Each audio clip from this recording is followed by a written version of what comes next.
Okay, we're in tape B, 11B. We're talking weapons of mass destruction, and now we're talking biological weapons. Okay, so there's several weapons I want to go through pretty quickly. One of them is called anthrax. Anthrax, biological weapon, but it's also something that occurs naturally in the soil here in Texas. And if you come across a dead deer someplace, the odds are, if it wasn't killed by a human being through hunting, if it wasn't killed by a car, it was killed by anthrax. It's naturally occurring in the soil. So, anthrax is out there. Now, why am I talking about it? Well, after 9/11, there was this scientist who worked for the U.S. Army in a lab in Washington, D.C., and he was angry at journalists. He was angry at politicians. So he took some of that anthrax and he refined it into a fine white powder and then mailed it to journalists and politicians. I believe 5 or 6 people were killed from breathing in that anthrax. What happened is they opened an envelope, the fine white powder got out, you breathed it, and it would cause symptoms like a cold, only in some cases it was very, very bad. It was deadly. Okay? So for a while after 9/11, we were just recovering from the trauma of that. Then the next thing was the trauma of having these envelopes arrive and there's fine white powder. After that died down, then there was a whole bunch of hoax anthrax mailings. I live across the street from Abilene Christian University, ACU, and one day I was heading out and all the students in the dorms were out in the street. And why was that? Well, it turns out one of them had received an envelope with a fine white powder, so they were concerned that it was anthrax. And turned out it wasn't. Turned out anthrax in this refined state looks like flour or sugar, and that's all it was, so not a big deal. But it was a hoax that went on and on. The last time I heard about anybody being a victim of this hoax was just about 2 years ago. So this has been just a regularly occurring part of life. Okay? Second one, ricin. Ricin is, again, naturally occurring. It's found in castor beans. And through some process that I don't understand, you can actually take it and turn it into ricin, which is a poison, which can kill. A woman 2 years ago was really angry at President Trump and at military leaders. So she made some ricin. My understanding is she made it in her kitchen and then mailed it to the Pentagon, mailed it to the White House. Now, packages that go to them are screened, so it never got anywhere close to either the Pentagon or the White House. But the big deal was that this woman left her return address on the envelope. She put it on the envelope. So as a consequence, it was very easy to go back and arrest her. Okay? The next thing is something called Ebola.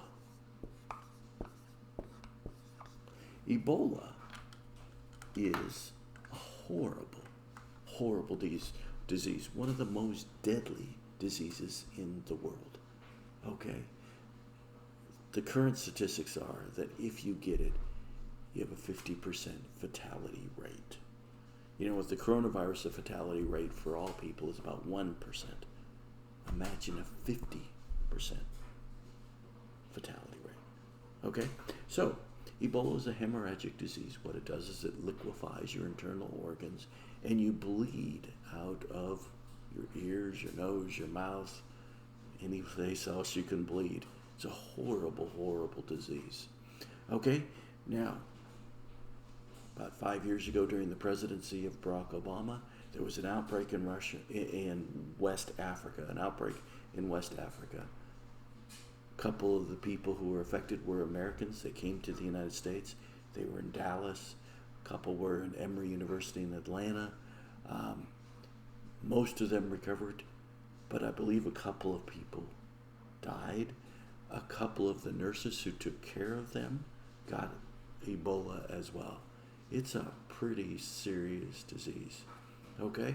So, it's a weapon of mass destruction. That's why it's listed here. Only because the Russians, during the 1980s and 1990s, tried to turn it into a weapon. They said, how can we take this disease with the high fatality rate and turn it into a weapon? And they studied it and studied it. To the best of our knowledge, we don't think they succeeded in turning it into a weapon. We pray they didn't. Okay? Now, the next one has been turned into a weapon. And this is E. coli. E. coli you might have heard about. Okay? When there's a recall of food like lettuce or onions, oftentimes it's because of E. coli. Okay?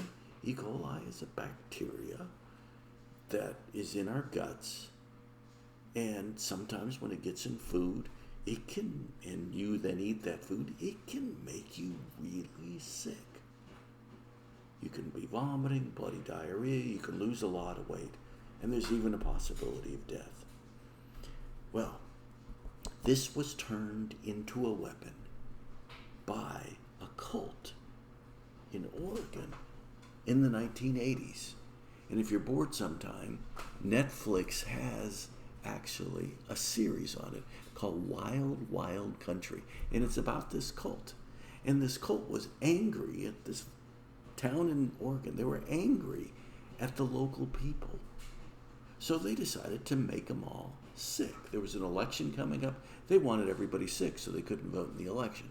So what they did is the cult took some E. coli, put it in liquefied form, put it in syringes. Then they went to the local steakhouse. And you know the salad bar? They sat there with the syringe and just squirted this liquid on the salad bar. So people went to get the salad bar. Several hours later, they were sick. I believe more than 700 people got sick from E. coli because of this cult. Eventually, members of the cult were arrested and put into jail for the attempted murder of those people. Okay? So, that, by the way, is the largest case of mass poisoning in U.S. history. That was the most recent and the largest case of using a biological weapon in U.S. history. Okay? Let's see. There is... Yeah, okay. There's just one other I want to bring up.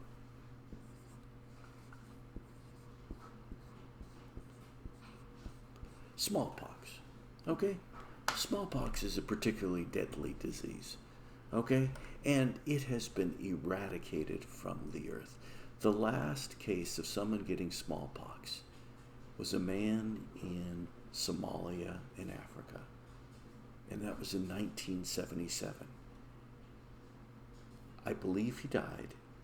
After he was gone, the countries of the world declared that smallpox had been eliminated. So they agreed that they would get rid of all of their storage of anything related to smallpox. Okay? If you came along before then, before 1977, you would get a vaccine. I have a vaccine, got it on my shoulder. That was the normal thing. You got it on your shoulder when you were in school. That was to prevent you from getting smallpox. Smallpox is what probably killed millions of native tribes, the Mayans, the Aztecs, when Christopher Columbus and the Spaniards came over to the New World. Okay? The people here had no exposure to smallpox. Columbus brought smallpox with him, not deliberately, accidentally, and so it spread and wiped out millions of natives there, native peoples. Okay, so smallpox was eliminated, 1977. Country said, we're done, we don't have to worry about it ever again, so let's get rid of all of our supplies related to it. There was an agreement that 2 countries in the world would keep a vial of smallpox Those countries would be the United States and Russia. The United States keeps its smallpox in the CDC headquarters in Atlanta, Georgia. My brother-in-law, who's a doctor, actually got in there and got to see the smallpox. That you go in this super secure room, and he goes, you have to get all gowned up, and you come into this really center room with, all sorts of negative air pressure and everything like that. And there's a glass box. And in the glass box is a vial. Okay? And that is the vial of smallpox. Supposedly Russia has the same thing. Okay? Well, we thought smallpox is done. Don't need to worry about it. The 2 vials that we have are safe. Well, after 9/11, people started thinking tragically. Started thinking about smallpox. What would happen if a terrorist got a hold of smallpox? And some countries started looking at their supplies, their medical equipment, going into old storage facilities. And it turned out that some countries actually were supposed to get rid of their vials of smallpox, but never did. So they had them. So it turns out that there is still some smallpox kept in medical facilities in the world. Okay? Now, here's the next thing. Those of us who were born and went to school by the 1970s, we have all been vaccinated against it. People born afterwards have not been. So, the U.S. military decided that they needed to vaccinate their troops against smallpox just in case some terrorist decides to use it. And here's a scenario that is often used. Okay? What happens is you get a terrorist who's willing to commit suicide. Instead of strapping a bomb to him, what you do is you inject him with smallpox. The guy gets sick. But smallpox, just like the coronavirus, you're asymptomatic for a period of time. With smallpox, it turns out to be about 2 weeks. So what could happen is that you get you don't get inoculated, you get injected with it. You don't get sick, but you're contagious. And you just go around, you fly on planes, you go into crowds of people, you go to bars, restaurants, you breathe in, breathe out. That's how smallpox is transmitted. Lo and behold, you can get a lot of people sick. And you won't show any signs of the disease for the first 2 weeks. Then you'll show signs of it. You start developing pox all over your skin, and eventually you could die. But during those 2 weeks, you could be a super spreader of smallpox. So that's the nightmare scenario when you think about biological weapons, is spreading smallpox to people who have not been vaccinated against it. The Obama administration actually went through a process. They were trying to think, should they start up vaccinations again for smallpox? And they decided the odds of what I described happening are so small that they don't need to vaccinate people. But I'm here to share with you that at least it was considered. All right, that concludes biological weapons. Next up is nuclear.